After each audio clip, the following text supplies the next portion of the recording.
Thank you all for coming here today. I'm the Director of Human Resources, and my name is Paul. This is easy enough, I guess. And Linda has already taught you and equipped you with all the things you need to know as a warden or incumbent of a parish, so I thought I'm going to take my presentation in a different direction. And I'm going to tell you about all the things that we can do for you instead of all the things that you need to do. Some of you have already used our services, they know about me, they've met with me, and I guess that if you haven't, that's probably because you didn't know that you could and not that you didn't need to reach out to me. I'm sure pretty much most parishes have some form of human resources issue that you might not be aware about. It's not as easy as property. When the roof leaks, it's kind of easy to see, but with human resource issues, they are mostly hidden until they become a really big deal. The Human Resource Department here at Ascension House has two employees. That's myself and Petra, who some of you might have already met. Petra is mostly doing the HR work for our community ministries. What can we do at HR? We can do pretty much everything from recruiting and staffing, writing your job description for you, posting job ads online, filtering candidates. We can do training and development for your employees. We have online resources. We can come to the parish to deliver any kind of training, might be workplace safety, might be employment issues. We can also do the same for volunteers. If you would like to do like a workshop for your volunteers, we can do this as well. We can do employee relations. We can help you with performance management, performance reviews. We can give you forms and tips on how to review the work that your employees are doing. We do legal compliance as well. It's a big part of what we do. We write policies, contract templates, independent contractor agreements, and pretty much everything else that relates to all the humans that we have in the diocese. Today we're going to have just a quick overview of all the services that we provide. Most of them could be a presentation on their own. We're going to go a bit over employment agreements, then we're going to talk about independent contractors. I'm assuming most parishes have independent contractors, even the ones who don't have employees. We talk a little bit about hiring and terminating employees. I'd like to give you some tips on managing people, succession planning, not just for employees, also volunteers, people like wardens, and managing volunteers for various kind of jobs you have at your parishes. So one of the main things we do is employment agreements. I know that just in the way the diocese has been operated since almost 200 years, a lot of your parishes probably have employees that don't have employment agreements. So if you do, please reach out to us. The email address is on the yellow handout, and most of you already have my card, so we can make sure that all of your employees have employment agreements. We have three types of agreements here at the diocese. Indefinite term agreements, which are basically what most employees are on. It's forever. They come with benefits, pension, health care. Fixed term agreements that you might use for maternity leave cover or somebody who just gets a summer job. That's a big part of when we use those agreements. They, as the name says, they are mostly for a couple of months, usually less than a year, and they usually don't come with benefits or pension eligibility for the employee. So if you would like to hire an employee but are worried about the cost, then rather than using an independent contractor, you might just go with a fixed term agreement, which is not that much more expensive. And then also independent contractor agreements, which I guess most parishes have, somebody who mows the lawn, maybe somebody who takes care of a cemetery.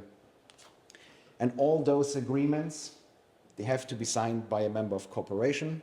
We usually put 3 spaces there on the contract, so at least one of them is probably going to be somebody who can sign the contract. Sometimes we get one back that's signed by the deputy warden, but there's usually also the incumbent on it, so it's much easier that way.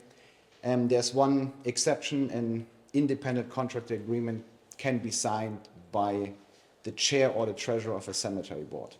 So if you have a cemetery board and you would like to hire an independent contractor to take care of the cemetery, mow the lawn, you can have that signed by the chairman of the cemetery board and the treasurer.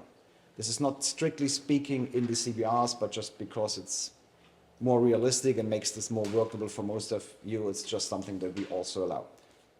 The next three parts are the parts of the employment agreement that we usually get the most questions about, mostly because they are written in a very obvious way that's advantageous to us. So if you have employees that don't have an employment agreement in writing, the three things that I'm going to mention next are not possible in most cases. So the only way you can do all the things that I'm going to talk about now is if you actually have a written employment agreement with the employer. The first one is job duties. Everybody knows there's always going to be somebody who says, well, that's not my job. That's not in my job description. I'm not going to do that.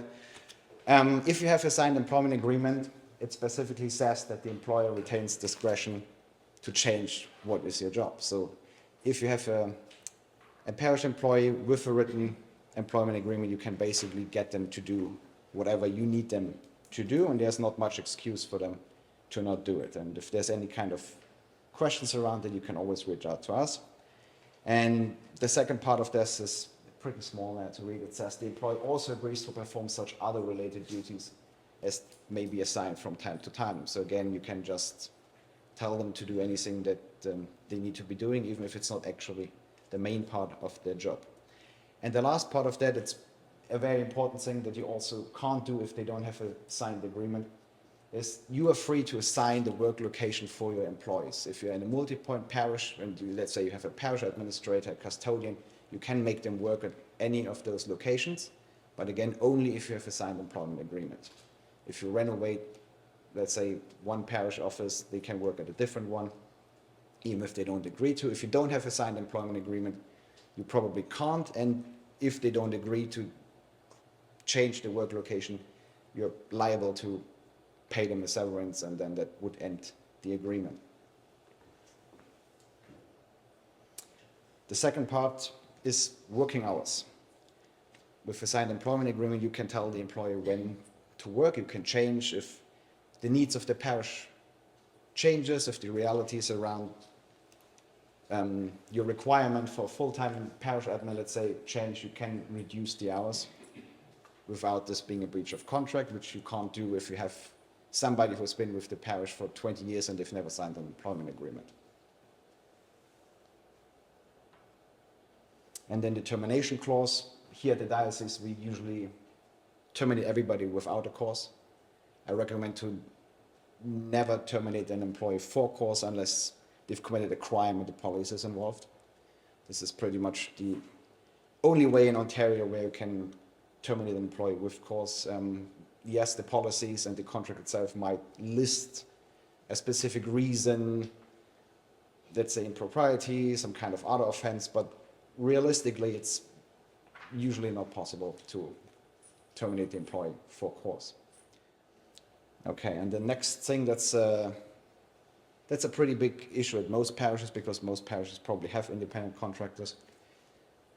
You either have an employee who has a contract of service, they work for us, and an independent contractor who sells their service to us. Who here has employees on diocesan payroll? Okay, that's most. Who here has employees that are on parish payroll only? Wow, yeah, okay. And who here has people that work at the parish and you pay them, but you don't think they're employees? That's quite a couple. What do you have? Custodian. Custodian. Okay, that's probably an easy one. Anybody else? Anybody have something else than a custodian? The easiest way to see the difference, that's on the yellow handout on the back side. Yes, exactly. It's a little bit small on the presentation. So people usually ask what's the difference between an independent contractor and an employee. I think in general it's very easy to think about them as a contractor you might hire at home. If you hire a plumber, they come to your house, they fix your faucet, and that's pretty much all there is to it. And that's the same way with somebody who would work for the parish. You can't tell them when they should show up, you can't tell them what they should wear, how they should do their job. All they do is they fix their faucet. And as you know, with independent contractors, they come, they work till lunch, then they're missing a part, they go off and they never come back. And that's, if you have somebody at the parish who works as an independent contractor, they can do that.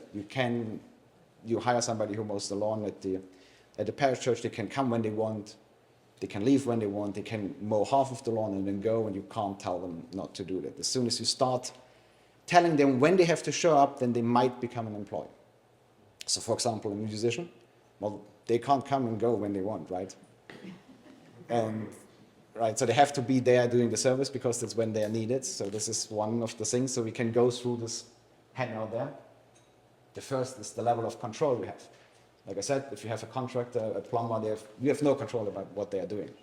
But you do have some kind of control over your musician, right? Or somebody who runs the Sunday school. Because you tell them when they need to be there, you tell them what they need to do, you probably tell them what kind of songs they need to play. It's not up to their choice. The second is an independent contractor can work for others. It used to be that in Ontario you could restrict your employees from working somewhere else, which now, since COVID, you can't anymore, so this is kind of a moot point. Employees also can work somewhere else, just most probably can't because on the time constraints. And an independent contractor, they can work for as many places as they want. Your musician could work for a different church if they wanted to, they could teach somewhere else. So this is okay, so this is one point for independent contractor. Then the ability to hire other helpers. If you hire somebody to mow the lawn, they can bring somebody either from their company to do it, or in most cases at parishes you probably have somebody who might be retired, they need a little bit of cash, they mow your lawn. In the summer when they're at the cottage, they ask their grandkids to come and do it instead. That's fine. Again, with the musician, a little bit difficult. You probably wouldn't be too happy if their grandkids show up on Sunday and do it. Right? So this might, again, more lean towards they are an employee. And the same goes for Sunday school teachers. They need a background check. You want to know who teaches the kids. They probably couldn't just show up with somebody else, right? So the next point we have on this list is who gets to set the hours and the location and the amount of work. If you have somebody who takes care of the cemetery, mows the lawn, they set their own hours, all you need to tell them is, I want to have the grass mowed twice a month or something. So they come whenever they have time. If it rains, they don't come. Again, you have a musician or a Sunday school teacher. They have to be where you tell them to be when you tell them to be there, right? So this is probably more of an employer. Uniforms, mandatory attendance, workplace procedures, independent contractors, they wear whatever they want, they eat on the job, they smoke. Basically, you have no control over that. Again, musician, they need to be behaving appropriately, they need to be dressed appropriately for the service, right? So again, they're probably a little bit more of an employee. And Sunday school teachers the same. Whether they're reimbursed for the operating expenses. You hire somebody to mow the lawn, they have to buy their own gas for the lawnmower. If the lawnmower breaks, they have to fix it. If you have an employee, for example, a parish admin, if they buy a box of copy paper, you reimburse them the money, right? Then I'm not sure about your musician. If they buy materials, you reimburse them. Yeah, so they're probably an employee. And whether the compensation is received through invoice or payroll, yes, it's just because you pay them with an invoice doesn't really mean they're an independent contractor. It's one of the things, but not. So I think on the balance of probabilities, somebody like a music director, an organist, the Sunday school teacher, they're probably an employee. But there's no really a downside of making them an employee. They don't get any benefits. All you need to do is pay EI and CPP on it. But if they were an independent contractor, they would have to buy their own insurance, which you probably didn't ask them to. Because if they're an independent contractor, they are not insured by the diocese. So if something would have to happen on church property, they would need their own insurance. And if you use the independent contractor template that we have, there's one line that says, as a requirement of providing the services, the independent contractor provides proof of insurance. So the question was, if you have somebody like a summer student who comes and cuts the lawn and removes the snow, the liability around that. So they are an independent contractor. And they would have to provide their own insurance because the diocese has no insurance for independent contractors. So if he slipped and fell?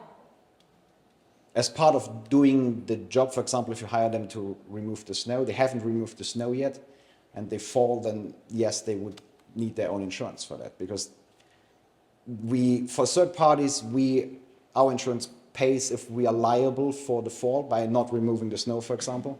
But that person specifically was hired to do that, so they're not covered while they are removing the snow. Our insurance wouldn't pay. They might be able to sue you, and then the parish would have to pay them. But yes, but the insurance would not cover it. Neither of the insurances would cover it. So if at some point the court decides that you are liable for that for some reason, because, for example, if they are somehow misclassified and the court thinks they're an employee, but they probably aren't, then you would have to pay this from the parish funds. And that's why when you hire an independent contractor and use the diocesan template, there's a line that says the independent contractor has to provide proof of insurance. And all the independent contractors, you should ask them to see that they have liability insurance. So you hire somebody to change the roof on the church, a company, they have an insurance certificate. If you hire somebody to mow the lawn, you should require them to show you that they have insurance. If you hire somebody for snow removal or mowing the lawn, you should require them to have their own insurance. And independent contract insurance is somewhere around, I would say, $500 to $800 a year. So it depends. So at some point, it's probably not worth it for them, but you might pay them a little bit more so that they can afford to buy the insurance. But they wouldn't be covered by our insurance. They are covered. They're covered. Yes, because they're not independent contractors. Yeah. Well, an honorarium for the question was if you have a student that was cleaning, correct, and they or mowing the lawn, and they are being given an honorarium. It doesn't really matter what you call it. If they're unemployed and the money you give them is a salary, even if you call it an honorarium. If they're an independent contractor, it's just a service fee. Again, it doesn't matter. So if they're mowing the lawn or cleaning, again, depending on how much control you have, if they're an independent contractor, you pay them a service fee and they would need to provide insurance. So it doesn't, as soon as you pay them, they're not a volunteer anymore.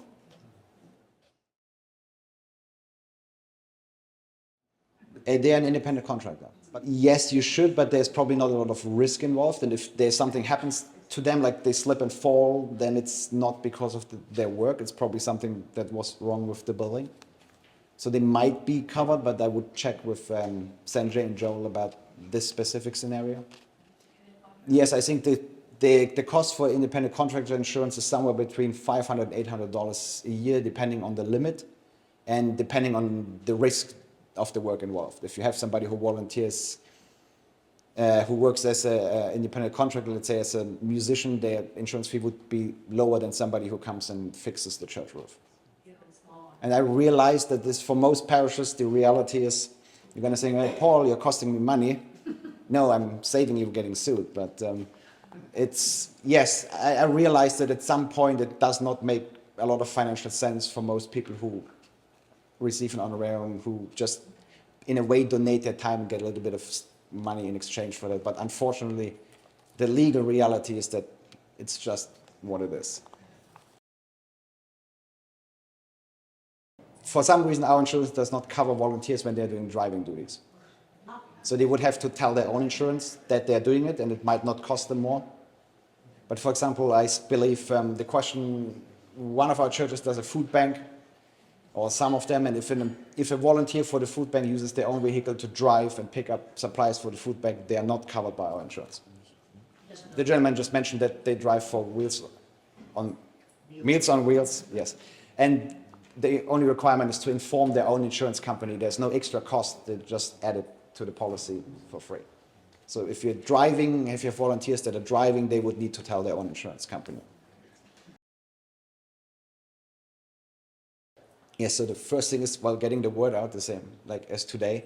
For us, it's very difficult to find those people because most parishes don't realize that this difference exists. And so once we become aware of that, or if a parish becomes aware of that, reach out to us. We have the necessary templates to switch them over. We can come to the parish, we can talk about how much control you have, whether or not they're properly classified. And when you determine that they're an employee, we can either give them an employee contract or we come up with a scenario that lets them be an independent contractor if that's more feasible for the parish. And in most cases, it might be as easy as getting them insurance. Right? We don't have to reclassify everybody who works at the parish. It's not what I was trying to say, that everybody who is currently an independent contractor is probably actually employed. It only applies to a few cases. And most people are probably only lacking insurance cover. So when you go back to your parishes today, make sure that they have insurance. And if you have somebody who's a bit borderline, which is mostly things like a musician, a Sunday school teacher, pretty much everybody, like somebody who works at a food bank, if you have one, if you have a part-time employee who takes care of that, everybody who you have some kind of control over what they do. This is like the easiest way to determine if they are an independent contractor. If you say, well, it doesn't really matter to me when they're doing and how they're doing it, then they're probably an independent contractor. If there's some kind of control, reach out to us, tell us about them, and we can make sure that we properly classify them. And so the risk for the parishes for misclassification, again, most of you are probably thinking I'm costing you money, because now there's this insurance and you have to pay benefits and pension and maybe some kind of payroll taxes. But if you wrongly classify the employee as an independent contractor, for example, a Sunday school teacher, a musician, and the CIA finds out, the parish will be fined all the outstanding taxes, the CPB contributions, EI, and depending on how severe it is, between 10 and 40% of that money, again, as a fine. So then, if you have somebody who works as a Sunday school teacher for 25 years, there's a lot of taxes that you would have to back pay.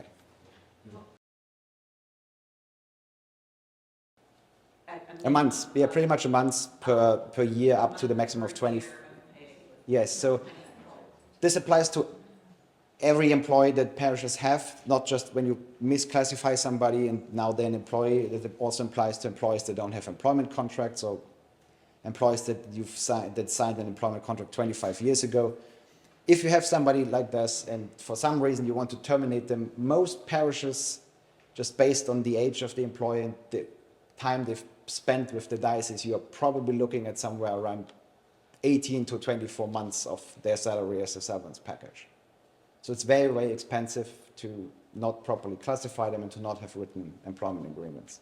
If you make all your employees that you currently have sign a new updated employment contract, the severance is going down to weeks. It's going to be probably somewhere around 12 to 15 weeks instead of 2 years.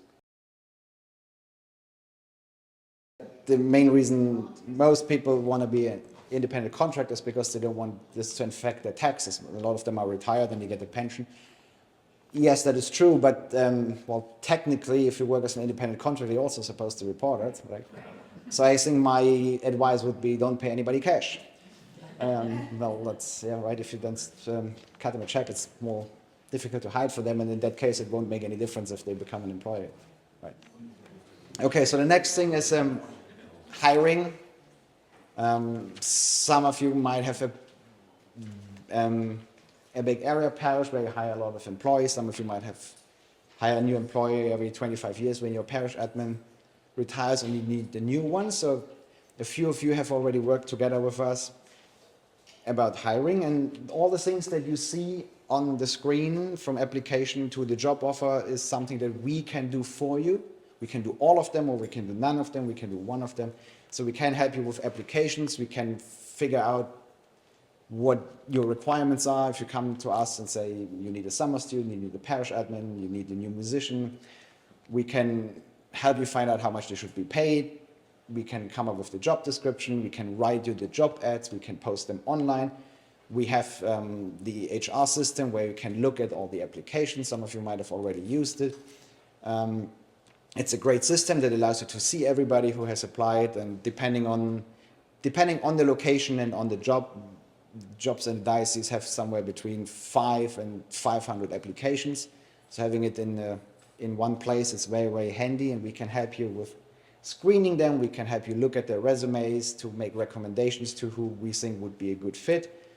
You can obviously always see them yourself. We would add everybody to the system, the wardens, the incumbents. If you have some kind of hiring committee, they could all see the resumes. You can rate them, you can comment on them, and we can help you with screening calls. You can either give us your top 10, 15 picks. We can call all of them. We can have like a mini interview with them.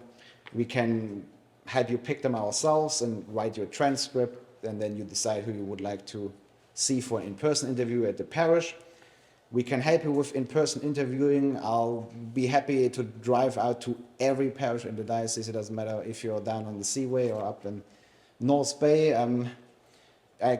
We can sit in the interviews. We can write you interview questionnaires to just email to you, and you do it yourself. It all depends. I mean, some parishes have a lot of experience hiring people, and they don't need us to do much. They're happy with a questionnaire, and then they. Some parishes might have not hired anybody in a long time, or maybe never. Maybe somebody has always had independent contractors and now needs to hire an employee. So we can help you with that. I'm serious about that. Drive down to every parish and sit in an interview if that's something that you would like me to do. We can do background and reference checks. We can help you call their previous employers. We can get them police records checks. We write you the job offer. We can write you the contracts. If we have the templates, we can send you the template and you use it. If you have some, we can customize you one. It's pretty much whatever you require. It's from all the support you need, from doing everything, and you only tell us what you would like to fill, to pretty much doing nothing and just sending you the contract. The next thing is terminations. We can also help you terminating employees. I know, well, maybe I should ask who has ever terminated an employee in their parish. That's good. That's not too many. I've got a couple of tips around terminations. The first one is avoid terminations, which is a little bit contradictory to my second point. Don't drag your feet. Most employee relationships can be rescued if we are getting there early enough. Like be a performance or an attitude problem, we can help you with coming up with performance improvement plans where we either coach the employee or write down your expectations and track them over a period of time so that you don't have to terminate them. If there's some kind of attitude problem, we can write them a warning letter, we can have conversations with them even. And if you don't want to sit in on any of that, that's fine too. If you would rather blame us on the bad relationship with your employees, that's fine with us. You don't have to sit there, you don't have to. But in some cases, obviously it can't be avoided, terminations. There's always a point where it's just easier to get it over with, and then that my really plea almost is don't drag your feet. I know it's very difficult, it's a very difficult decision, it's a very difficult conversation, but please don't leave it to the next corporation, okay? If you have somebody who you'd rather terminate, call us. We help you with the whole process. You don't have to do anything, but I know some in the past, maybe some parishes have said, well, I'm close to retirement and I like that person, I'd rather wait for the next one to do it. That's not a great way to do it. It's just getting more and more expensive the longer they stay with you. Yeah, as I've mentioned, we can do it. All of it, make us your ally. We take care of everything. You don't have to have the difficult conversations. We have great experience in doing that. But if you decide you want to do it yourself, fair point. I know a lot of employees have been with the parish a long time. They're mostly members of the congregation. You want to have a friendly relationship with them. So the best thing is if you have the conversation with them, keep it short. Don't apologize. There's nothing that we've been doing wrong. It's just the way the relationship is going, and at some point it ends. Just tell them that this is basically the end of them working for the parish. Offer them the severance package, which you've hopefully asked us to prepare for you. And that's it. They collect their things and they're on their way. They might be back to the service the next week. That's fine too. And the next step is talk to your team. If you are in a parish that has more than one employee, let them know how this affects their duties in the short term. Somebody is going to have to take it over. If you only have volunteers, well, somebody probably has to do the job of the employee that you've just let go for a while. Keep the details confidential. That's very important. Outside of the corporation, nobody, not even vestry, should know the details of why the employee was let go. And I know we can all be a little bit gossipy, but it's really unfair to most of the people if everybody knows all of the details. Like I said, a lot of them are members of either the parish where they work at or a different parish, and people know each other and people talk. So just only the wardens and the incumbent are the ones who should know why the employee was let go. And you can announce that they've left at service, or you put it in a bulletin, but please no details. And then focus on the future. We have to fill the role. You need somebody who takes over, reach out to us for the hiring process. Any questions around that? Hopefully we can avoid it, but maybe somebody's already thinking of someone they'd rather see leave. Well, any questions? No? And we can do any kind of documentations. We start with what I've mentioned before, performance management. If they're not doing the job, I'll come down, I look at everything, I write it down, I put them on a performance improvement plan where we say, well, you get 90 days time to turn around, and if not, then you might just go, yeah. So we can do pretty much as or as little as you want us to do. Any other questions?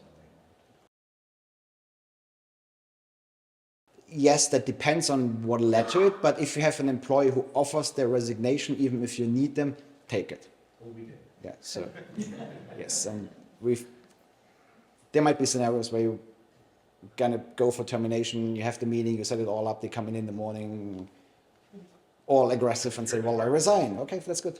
Yes, reach out to us, and yes, constructive dismissal is a pretty good point. It's a really big risk, especially for employees who don't have an employment contract, because all of these changes I talked about at the beginning, reassigning their work locations, reducing the hours because the parish doesn't need a full-time position anymore, is probably constructive dismissal if they don't have an employment agreement. So yes, reach out to us before you make any changes to the employee relationship. But if you just would like to terminate, it's not that difficult. It's a difficult conversation, but as I've mentioned, you don't have to have it. And everything ends at some point. Yeah, managing people, that's kind of an overlap of how can we make sure that we avoid terminations. A good thing is to measure the performance of employees regularly. I know this is a big ask for most of you, because it's just not a setup that supports a lot of managing, and a lot of you are volunteers and have other things to do. You can't just constantly supervise your employees. And also for the clergy among us, the people who become clergy are not the same kind of people who manage people in a way that makes them do their job. You're just way too nice, right? It's just not. Some of you have really big parishes with a lot of employees, a lot of experience, some of you not. So yes, give them goals. We call them SMART goals. They're specific, measurable, achievable, relevant, and time-bound. Something like print 500 parish bulletins by the end of the week has all of those. It's very specific what it does. It's measurable, you know, if it's only 400.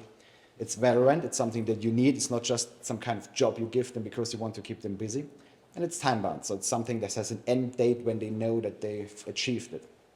This is very, very important. So be specific what you need from your employees. If they have difficulty following any of those acronyms, if they're too slow, if they don't specifically do what you've asked them, find out why, talk to them, let them know that this isn't what you were asking for, where's the difficulty, have open communication, be open to feedback, and if there's a performance issue, ask them how they would improve it. People are much more likely to achieve a goal if they are the ones that came up with it, if they were involved in creating it. And reward hard work. If they're doing a good job, let them know. I mean, money is a great way to do it, but money is always tight, so other kinds of encouragement, rewards are good too. Like, people just like to hear that they're a good job, we appreciate what they're doing, that it's important what they do. And Catherine, you had a question?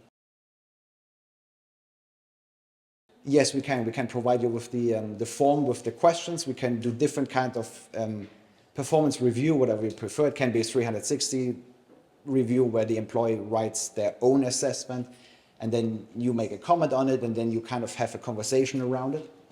And we can just have a normal one where you just basically rate them on a scale. If you want, we can track it for you if you would like to. Like if you send them in to us every year, we can remind you that it's upcoming and you should.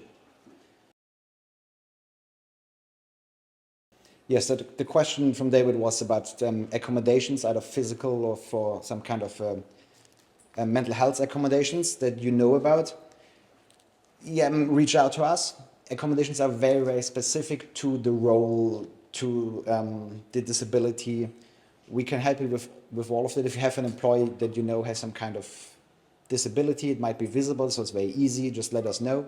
We can come up with a plan. We can ask for medical documentation. We can look at the job description to see what it is that they require. And accommodation is something that's supposed to enable the employee to do their job as if they had no disability. It's not an excuse not to do their job or not to do part of their job.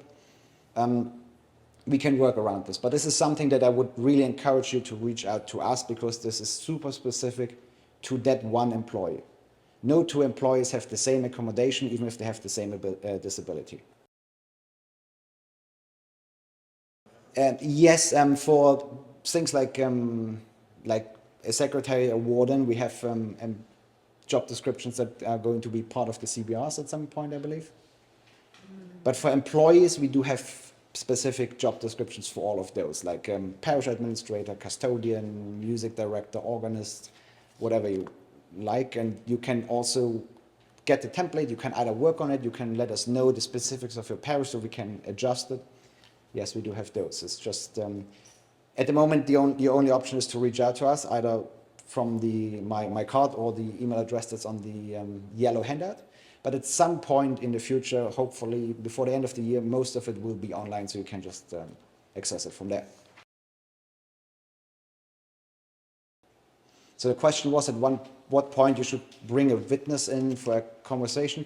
I would say it depends on what the conversation is. If it's going to be kind of adversarial, it's probably a good idea to bring somebody in if you really want to keep track of what was said. If it's just a general kind of performance review where you're saying, well, you're not doing a great job, there's things that you need to improve, then you probably don't have to. Yes, you can hire somebody for a probation of 3 months. All our employee contracts that we have from the diocese, they have a probation period. And if you let them go before the 3 months are up, that you don't have to pay them anything. After 3 months, then you need at least 1 week of notice period. But we can do that. But you have to present them with the offer and the contract first. So you can't just let them try it for 3 months and then give them a contract. It has to come first. All right, then we move up to the next thing. Succession planning. Linda has already mentioned this in her presentation. This applies to pretty much everybody you have at a parish. The wardens, treasurers, any kind of volunteers, employees. It's very important that you think about who comes after that person before they leave, obviously. There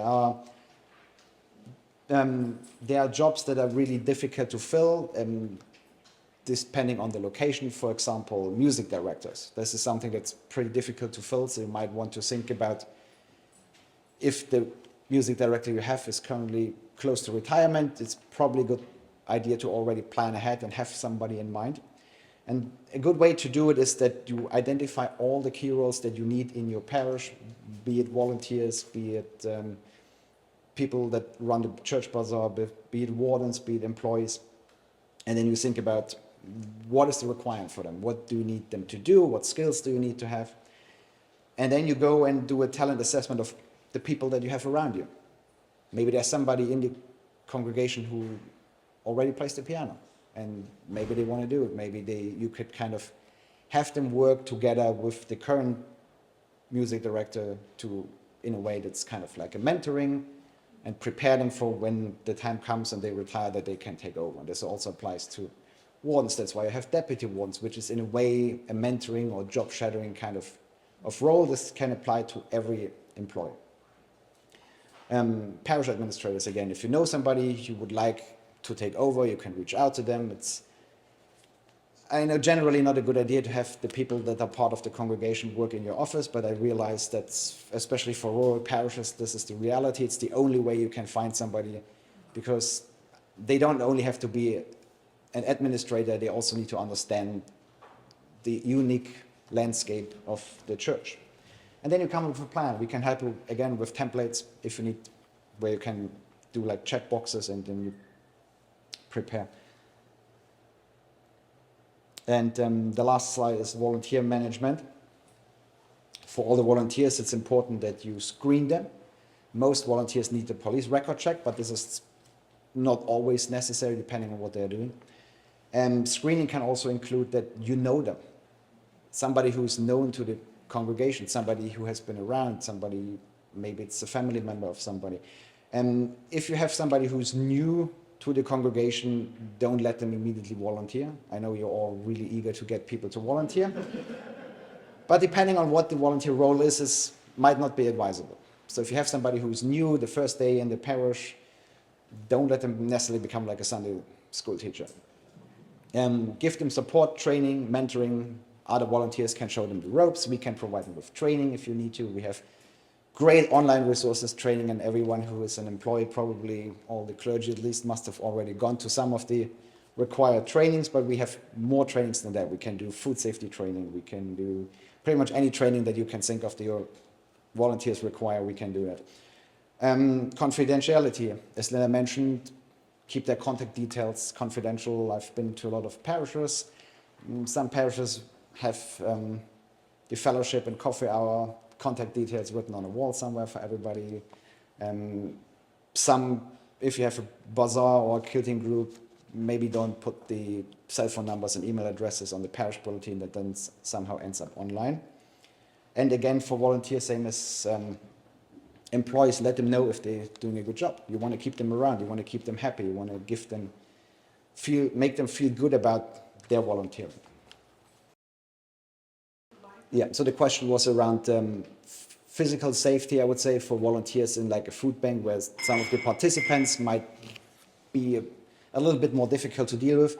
Yes, we can help you with doing a safety assessment, like a workplace safety assessment, where we go around and see all the risks there, and we can also provide you with training specifically for the volunteers. If, for example, we could set up a training session with one of our community ministries, like they can go to Belong Ottawa, we set up a training session around like non-violent crisis intervention, administering of Narcan. So yes, if you reach out to us, we can set up training for the volunteers around something like that as well, yes.